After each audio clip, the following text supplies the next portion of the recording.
به نام خداوند جان آفرین، حکیم سخن در زبان آفرین. سلام دوستان عزیز، دوستان علم و معرفت و عاشقان دانایی، زیبایی، نیکویی. امروز میخواستم ما با شما تحلیل کنیم یک شعر جلالدین رومی رو که به نظر من همین قاری بسیار نقص خواندگی هستند. من اون رو میگذارم شما گوش کنید. قاری زبیدالله و به دوامش تحلیل میکنیم. دلم که باده جنبار شدمست، دلم که از باده جنبار شدمست، تنم از صحبتی دلدار شدمست، تنم از صحبتی دلدار شدمست. نه من تنها در این میخانه مستم، نه من تنها در این میخانه مستم، از این می همچو من بسیار شدمست، از این می همچو من بسیار شدمست. به میخانه گذر کردم چی دیدم، به میخانه گذر کردم چی دیدم، خطیب و قاضی و خمار شدمست، خطیب و قاضی و خمار شدمست. از این می جرعه پاکان چشیدم، از این می جرعه پاکان چشیدم، جنید و شبلی و عطار شدمست، جنید و شبلی و عطار شدمست. از این می جرعه دادم به منصور، از این می جرعه دادم به منصور، انالحق میزد و بردار شدمست، انالحق میزد و بردار شدمست. تو با حسن و جمال خویش مستی، تو با حسن و جمال خویش مستی، علی با تیغ زلفی قار شدمست، علی با تیغ زلفی قار شدمست. گلستان ایران را سیر کردم، گلستان ایران را سیر کردم، شدیدم سر به سر گلزار شدمست، شدیدم سر به سر گلزار شدمست. به روح پاک شمس الدین تبریز، به روح پاک شمس الدین تبریز، که مولا بر سری بازار شدمست، که مولا بر سری بازار شدمست، که مولا بر سری بازار شدمست.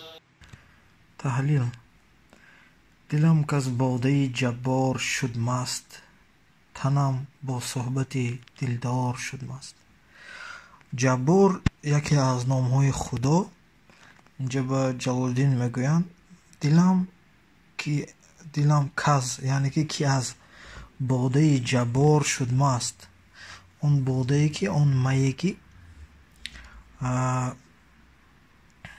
وقتی که آدم خدا و نزدیک می شود و عاشق می شود، همون می مجازی رو یعنی که وی می نوشد و مست می شود. این چه خیلی گویم شما، با این اون وقت به وجود می آید که وقتی که آدم دلش آهسته آهسته تازه می شود از غرضهای زمینی، یعنی که وی به همین چیزهای زیبا، به چیزهای خوشرو، به دانایی، به نیکویی، به مهرش یعنی که زیاد می شود بس همین چیزها، یعنی که بر دلش عشق زنده می شود. از کدام سبب؟ از اون سبب که وی همه این چیزها رو می بیند در زمین. اول مثل یک бача овора буд ба ҳамин чизҳо, ба мисол хӯрдан, пӯшидан, ба ҳамсар гирифтан, ба зан гирифтан ё шӯ гирифтан, ба ин тараф рафтан, ба он тараф рафтан. яъне ки мисли як тифл андармон буд. баъд ин ҳама ин чизҳоро мисол дид, гузашту ба холиқи ҳамин чизҳо, яъне ки офарандаи ҳамин чизҳо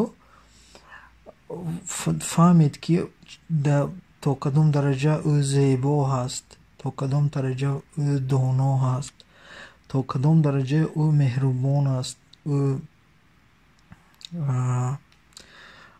чӣ хел гӯям, нек аст ва ба ҳамин манбаи ҳамин чизҳо ошиқ мешавад. яъне ки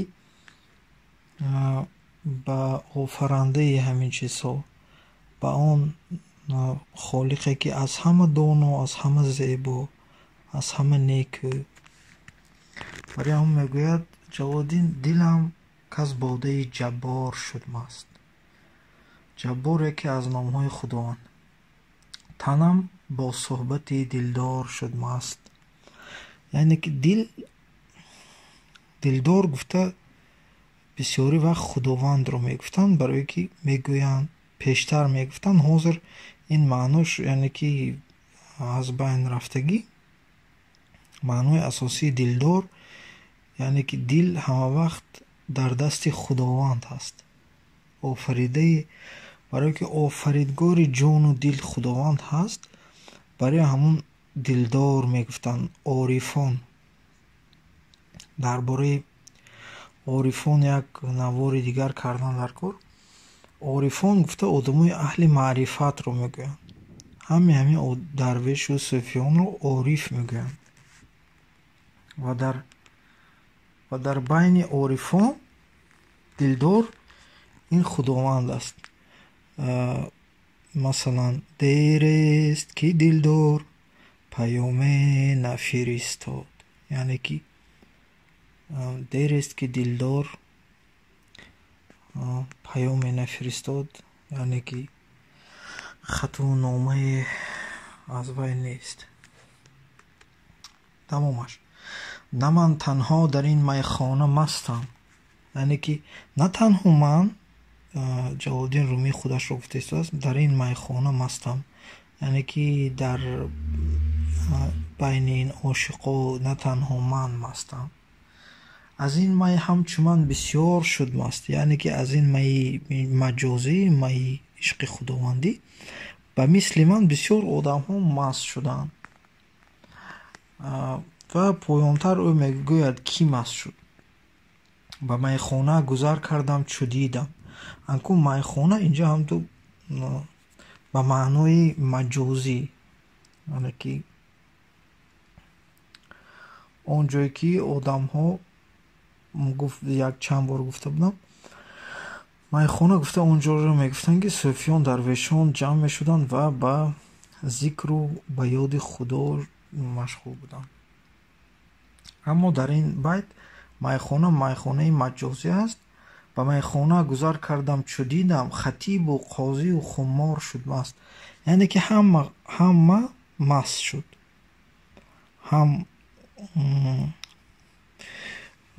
чӣ гуна ки чӣ хатиб бошад, чӣ қозӣ бошад, чӣ ҳама яъне ки маст шуд. чӣ тамоми дар ин ҷо ифода мекунад тамоми офаридаҳои худованд ошиқ ҳастанд ба худованд. гуфтани гап. аз ин май ҷуръаи покон чашиданд. яъне ки аҳли орифонро дар ин ҷо хитоб ба аҳли орифон дорад Ҷалолиддин Румӣ. ҷунайду шиблию аттор шуд маст. ҷунайду шиблию аттор ин он орифоне ки дар ҳар асрҳо зиндагӣ мекарданд ва дар бораи инҳо муфассалтар дар китоби Таскиратул авлиё омадагӣ аст. дар он ҷо ҳамин Тазкиратул авлиё. ҳоло иншоаллоҳ вақт шавад дар бораи ин китоб ҳарф мезанем. нависандаи он китоб ҳамин шайх Фаридун Аттор дар ҳамин байт омадагӣ ҳастанд. ҳамин кас навистагӣ дар ҳамун Тазкиратул авлиё ҳамин орифонро навистагӣ, чун Ҷунайди Бағдодӣ, Шибли ҳам яке аз дарвешону суфиёни бузург гузаштагӣ, яъне ки орифону дӯстони худо. ва инҷа се номи дӯстони худо: Ҷунайд, Шибли, Аттор. яъне ки аз ин май ҷуръае покон чашиданд, Ҷунайду Шиблию Аттор шуд маст. ҳамаи инҳо маст шуданд. аз ин май ҷуръае додан ба Мансур, аналҳақ мезаду бардор шуд маст. дар асри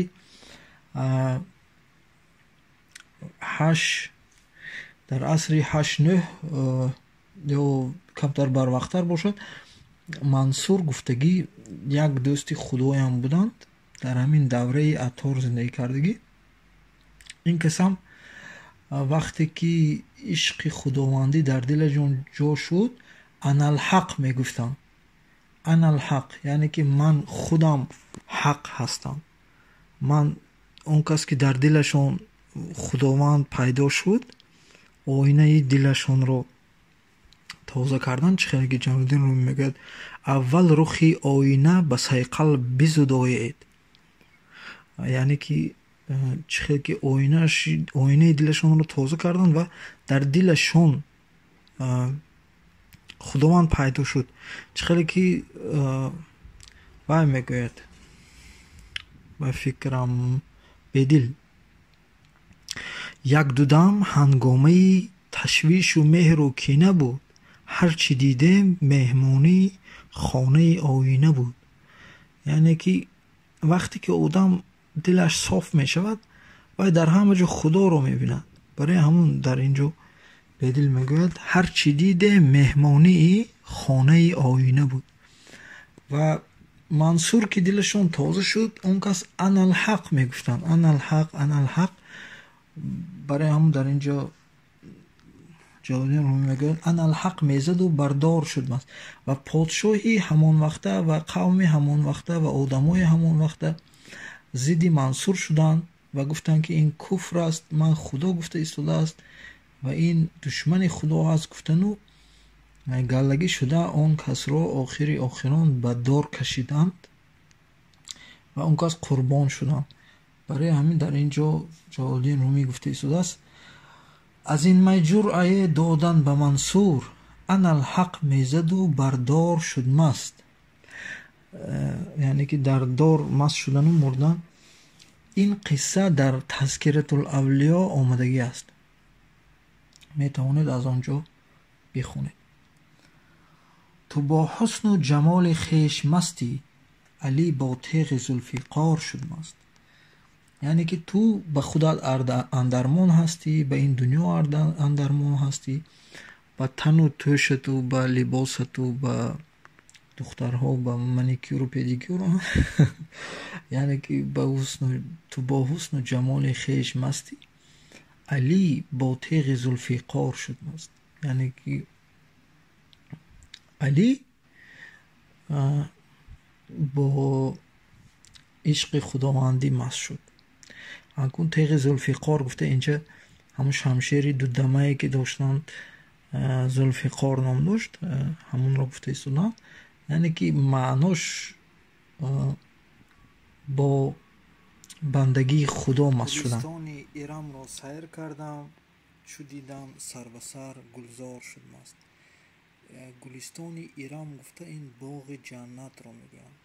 яке аз синонимҳои ҷаннат ин Ирам ҳаст, яке аз номҳои ҷаннат. ва чӣ хел ки он кас ба ҷаннат рафтан, диданд ки ҳама чизҳо, гулҳо, ҳама он чизе ки ҷаннатро дар бар мегирад ошиқи худованд аст, яъне ки маст. ва рӯҳи поки Шамсуддини Табрез, ки мулло бар сари бозор шуд маст.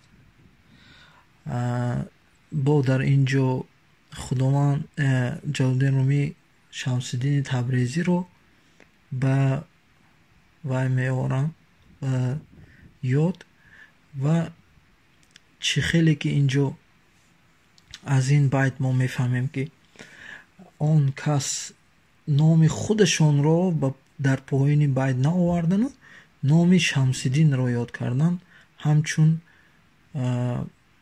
раҳмат, ҳамчун миннатдорӣ. Он кас фақат Шамсиддинро ёд мекарданд ва аз ин байт бо ҳам мо метавонем фаҳмид ки Шамсиддин аллакай дар қайди ҳаёт набуданд, ки дар ин ҷо мегӯяд худованд Ҷалолиддин ба рӯҳи поки Шамсуддини Табриз ки мулло бар сари бозор шуд маст.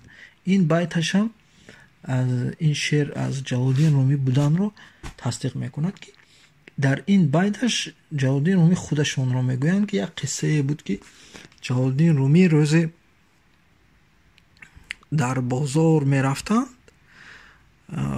ва дар ҳамон вақт яъне ки ёди худою ишқи худо дар дилашон бедор шуд ва ин ҳолатро ҳолати ба ваҷд омадан мегӯянд, яъне ки ҳамон ишқ одамро зер мекунад ва он кас ба рақс дар омадан ҳамон дар бозор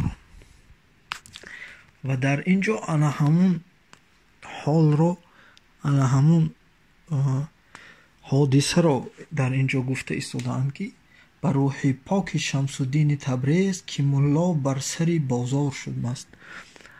ҳамон қиссаро дар ин ҷо мегӯянд ва охиру даъвона ан алҳамдулиллоҳи раббил оламин. дӯстони азиз, то боздид.